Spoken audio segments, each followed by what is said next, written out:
खाने पीने की चीजें, चॉकलेट बिस्किट तो कोई भी बांट लेता है। मुनियों को फिजूल की चीजें बांटने के चक्कर में नहीं पड़ना चाहिए। वो चीजें तो दुनिया में कोई भी बांटता फिरता है।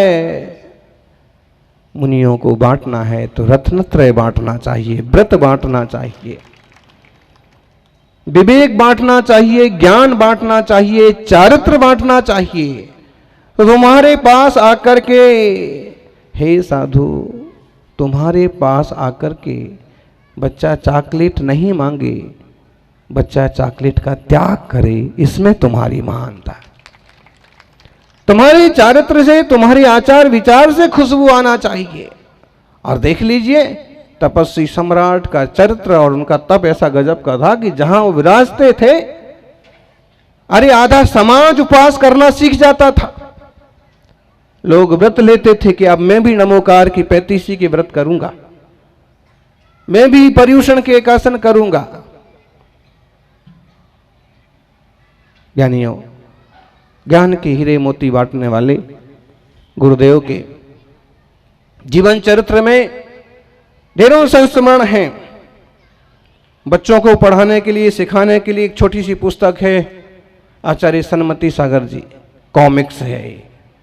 और बड़ी पुस्तक पढ़ना तो अनूठा तपस्वी, 550 पेज की किताब है, उनके जीवन चरित्र है उनका।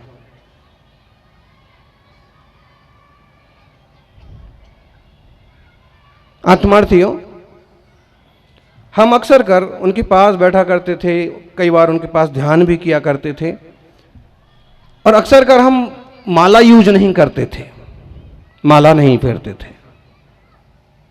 अब आप सोचोगे माला नहीं फेरते थे तो क्या करते थे फिर?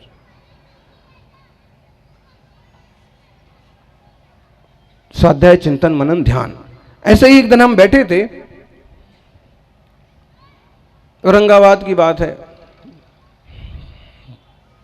शायद, तो यूं बैठे थे, तो आचार्य महाराज बोले कि तुम क्या करते हो? सुनील सागर जी, माला है तुम्हारे पास? हमने कहा नहीं, माला फेरते हो? एक आध माला फेरते हैं, 2 माला फेरते हैं जो प्रायश्चित की होती है, या सुबह शाम, या चलते फिरते नमोकार, या कोई ग्रंथ के पाठ करते हैं। तो क्या करते हो बाकी? यूं बैठे रहते हो घंटे भर? तो हमने कहा ध्यान करते हैं, ध्यान करते हैं, आत्म तत्व का, स्वरूप का चिंतन मनन करते हैं। अब पता नहीं उन्हें क्या सूझा, अगली बार से उन्हें प्रायश्चित देना चालू किया। यूं प्रायश्चित में देते थे कि मुनिराज 15 माला फेरेंगे, अरेका माता जी 15 माला फेरेंगे, छुल्लक छुल्लिका जी इतनी माला फेरेंगे, आचार्य उपाध्याय संघ में कोई हैं तो वो इतनी माला फेरेंगे। अब की बार उनका प्रायश्चित देने का तरीका बदल गया। उनने कहा, जितने पदाधिकारी हैं, जितने मुनिराज हैं, वो शुद्धात्मा का ध्यान करेंगे। और सुनील सागर करता है ना, वो सब शुद्धात्मा का ध्यान करेंगे।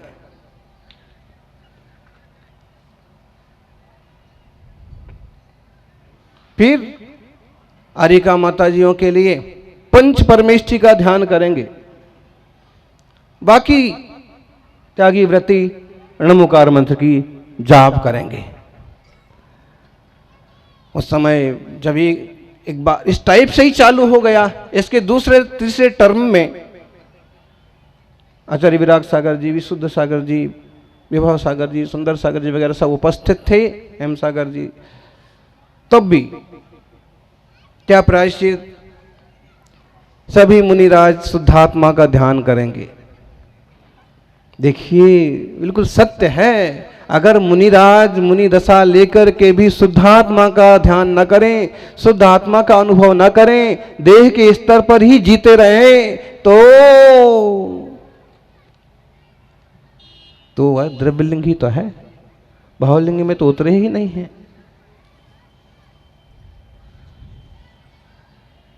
आचार्य महावीर कीर्ति जी महाराज की डायरी का एक वाक्य जो गुरुदेव अक्सर बोला करते थे कि यदि तुमने संयम लेकर के, मुनि दीक्षा लेकर के आत्म ध्यान नहीं किया, स्वरूप निष्ठा आत्मानुभूति नहीं की, तो तुम्हारा पीछे कमंडल लेना समूल व्यर्थ है। मतलब यह हुआ कि तुम क्रिया तो कर रहे हो, लेकिन क्रिया किसके लिए की जा रही है उस आत्म स्वरूप की तुम्हें खबर नहीं है, तो औचित्य क्या है फिर? अब उनकी प्रायश्चित सुन करके सब लोग क्या बोलेंगे? उनसे प्रश्न पूछने की, बात करने की हिम्मत भी कितने लोगों की पड़ती थी। क्योंकि नारियल की तरह उनका जीवन था, बाहर से कभी कठोर भी बन जाते थे, लेकिन भीतर से नारियल की तरह कोमल थे। चलने में निमित्त बन जाता है धर्म द्रव्य, अधर्म द्रव्य ठहरने में निमित्त बन जाता है, काल परिवर्तन में निमित्त बन जाता है, आकाश स्पेस में, अवकाश में निमित्त बन जाता है। पुद्गल तरह तरह की यूज में आ ही रहा है, और जीव हम खुद हैं। हम खुद चैतन्यमय जीव हैं, पुद्गल नहीं हैं, देह नहीं है। इस बात का ध्यान रखो। हे श्रमण, सबसे पहले इस बात पर गौर करो कि 6 द्रव्य में से मैं एक चैतन्य द्रव्य हूं। अब ये चैतन्य द्रव्य क्या राग द्वेष आदि से मिला हुआ ही है सदैव? क्या ज्ञानावरण दर्शनावरण आदि कर्मों से सदैव मिला हुआ है? क्या देह आदि 9 कर्मों से हमेशा एक में एक ही है? उत्तर होगा, ज्ञानी का उत्तर होगा कि सर्वथा यह दशा नहीं है।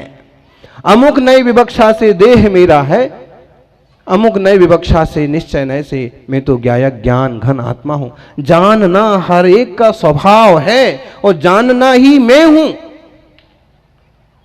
सुनने वाली हाथ जोड़ के गुरुदेव की बात सुनते रहे। बात तो सत्य है, चाहे वह किसी भी जाति का हो, किसी संप्रदाय का हो, कि गाय भैंस कुत्ता बिल्ली क्यों ना हो, जानता है वो, इसलिए जीव है। और इस बात को जो लोग समझते हैं वो अहिंसा का पूरी तरह पालन करते हैं कि चींटी भी जीव है, कभी वो भी सिद्ध भगवंत होने की सामर्थ्य रखता है, कीड़ा भी कुचल ना जाए, मारा ना जाए, असाधना ना मेरे द्वारा हो। ज्ञानी कीड़े मकोड़ों से भी दुश्मनी नहीं पालता है, उनकी भी अदया नहीं पालता है, तो वह श्रावकों से, सधर्मी जनों से क्यों दुश्मनी पालेगा, क्यों वैरभाव पालेगा? अगर कोई व्यक्ति अपने आप को श्रावक कह के भी, धर्मात्मा कह के भी किसी न किसी तरह की बैर की गांठ मन में रखता है, तो समझना अभी इसने जीव के स्वभाव को समझा नहीं है, सच्चा श्रावक हुआ नहीं है। बैर विरोध की गांठें नहीं होना चाहिए, काम होना चाहिए, अच्छे काम होना चाहिए, चाहे हम करें और चाहे तुम करो। काम मैंने किया, नाम उसने ले लिया। सदियों से यही हो रहा है। जलता तो घी और रुई है, नाम दीपक का हो रहा है।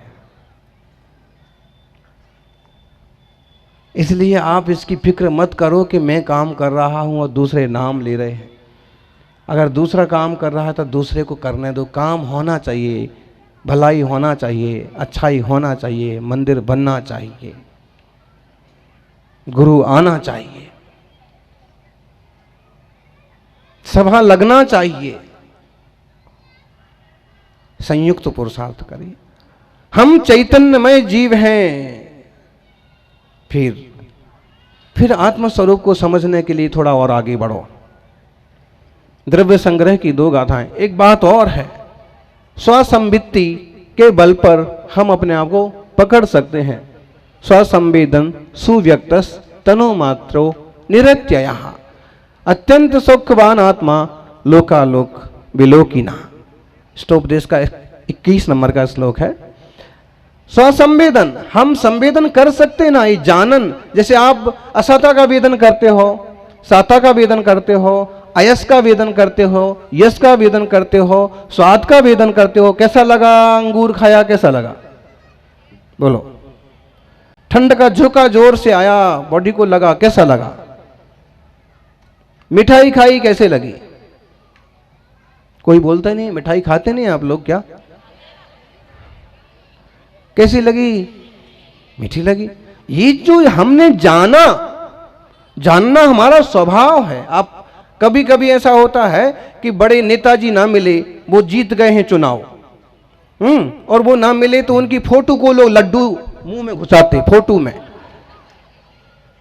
तो नेताजी का फोटो लड्डू खाएगा क्या?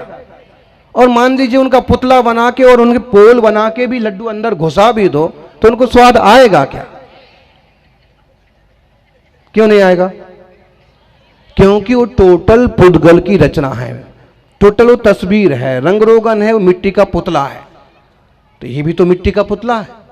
ये मिट्टी का पुतला होते हुए भी इसमें अभी हाल चेतना है। जब चेतना न रहेगी, एक अभी प्रसंग सुना है, दुखद प्रसंग। सीडीएस सैनिक के सबसे बड़े अधिकारी, अब जिसने उनको आखिरी वक्त में देखा वो कहता वो पानी मांग रहे थे। फिर थोड़ी देर बाद पानी मांगना क्यों बंद कर दिया बताइए? जब तक चेतना थी तब तक जरूरत थी कि पानी चाहिए, प्यास लगी है, लेकिन चेतना भी निकल गई, आत्मा भी निकल गई, तो अब बॉडी नहीं कहती है कि पानी चाहिए। बराबर? ऐसे तो ऐसे आत्मा की और देह की भिन्नता पर ध्यान करो। मुनिराज जो संलेखना समाधि करते हैं, गुरुदेव ने जो समाधि की वो इसी ढंग से की, एकदम सहज ज्ञाता दृष्टा भाव से देखते रहे, ध्यान में बैठ गए और देह अलग, आत्मा अलग, कूच कर गया, स्वर्गारोहण कर गया।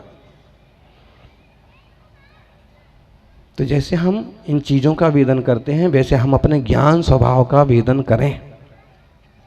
आप लोग कह रहे होंगे एक सी कैसी बातें हो रही हैं, ऐसे प्रवचन होते हैं। भाई प्रवचन तो ऐसे ही होते हैं, जिनवाणी तो ऐसे ही सिखाती है कि केवल शरीर के स्तर पर ही नहीं जीना है। शरीर के स्तर पर जीते रहोगे तो कब कहाँ फिसल जाओगे पता नहीं पड़ेगा। आत्मा के स्तर पर जियोगे तो चाहे पाँव में घाव हो जाए तो भी तपस्वी सम्राट पैदल ही विहार करते,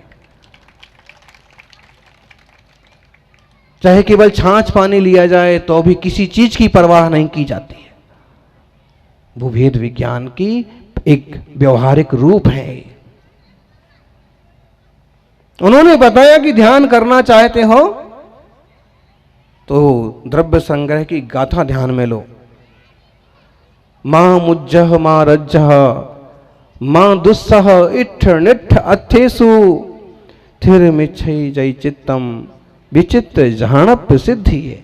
हे मुनि, अगर तुम ध्यान करना चाहते हो, आत्म रूप में लीन होना चाहते हो तो मां मुज्जह मोह मत करो, मां रज्जह राग मत करो, मां दुस्सह द्वेष भी मत करो। बोलो, अगर मैं अमुक से राग करूंगा तो शांति रहेगी? बोलो शांतिलाल जी, शांतिलाल हैं होंगे यहां तो होंगे कोई ना कोई, यहां नहीं होंगे तो उदयपुर में तो हैं। अच्छा, समाज में शांति लालों का होना बहुत जरूरी है और सबका होना जरूरी है। अब बताइए कि अगर मैं किसी से राग करता हूं, आप देख लीजिए आजकल जो घटनाएं घटती हैं, कोई छोकरा किसी छोकरी के चक्कर में आ गया कि कोई छोकरी किसी छोकरे के झंझट में आ गई, तो फिर राग की आकुलता व्याकुलता, वो अपने माँ बाप से भी झगड़ा करने को तैयार हो जाते हैं, घर की चोरी करने को तैयार हो जाते हैं, दिन भर मोबाइल मोबाइल मोबाइल।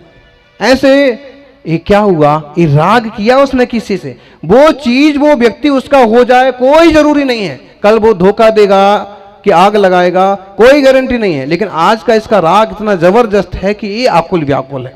राग है तो आप ध्यान नहीं कर सकते। द्वेष है, किसी कारण से द्वेष हो गया, मान लीजिए तुमने खूब राग लगाया था और उसने किसी और से शादी कर ली, किसी और जगह रिश्ता जोड़ लिया, धोखा दे दिया, द्वेष हो जाएगा, फिर एसिड फेंको, गोली चलाओ, हिंसा करो, यही सारी चीजें हो रही ना दुनिया में। तो द्वेष भी नुकसानदायक है, मोह भी नुकसानदायक है। जब तक ये रहेंगे तब तक ध्यान नहीं हो सकता है। पहले इनको छोड़ो, एकदम निर्मल बनो, दिगंबर साधु की शांत मुद्रा। फिर उसके बाद मां चिट्ठ मां जंप है, मां चेष्टा मत करो, मां चिंता, बोलो भी मत और चिंता भी मत करो। ज्ञानी आप चिंता के अलावा और कुछ नहीं कर सकते, क्योंकि होना है जो सो होना है। लेकिन इन चिंता करने में हम केवल आर्त रोग ध्यान करके अपना नुकसान ही करते हैं। दुनिया का कोई फायदा होगा कि नहीं होगा, इसकी कोई गारंटी नहीं है। जिस चीज की चिंता करते आप बैठते हैं, कहो मालूम पड़ा कि इतना चिंता करने के बाद भी वो काम वैसा हुआ नहीं जैसा आप चाहते थे, ठीक है। और कहो मालूम पड़ा कि आपने इतनी चिंता की और मालूम पड़ा कि ये काम तो बिना चिंता के यूं चुटकियों में हल हो गया, या पहले ही हो चुका, मैं जबरदस्ती दुखी।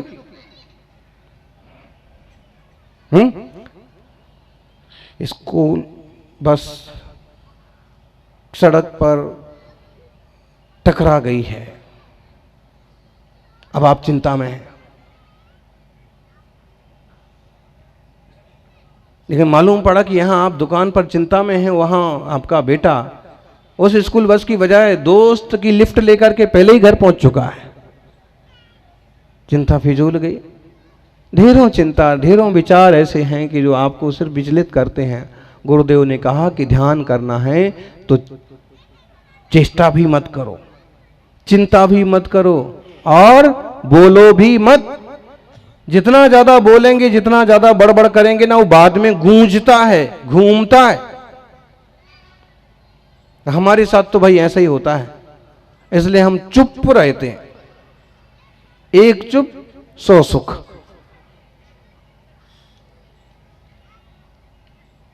किसी से मंदिर या किसी वास्तु या किसी समाज के विषय पर भी चर्चा करें ना, तो बाद में भी वो कुछ ना कुछ उसका हिस्सा घूमता है। इसलिए भाई ईमानदारी से आपको कुछ करना धरना है तो हमारा समय लो, नहीं तो अन्न का कण और साधु का क्षण कभी बर्बाद नहीं करना।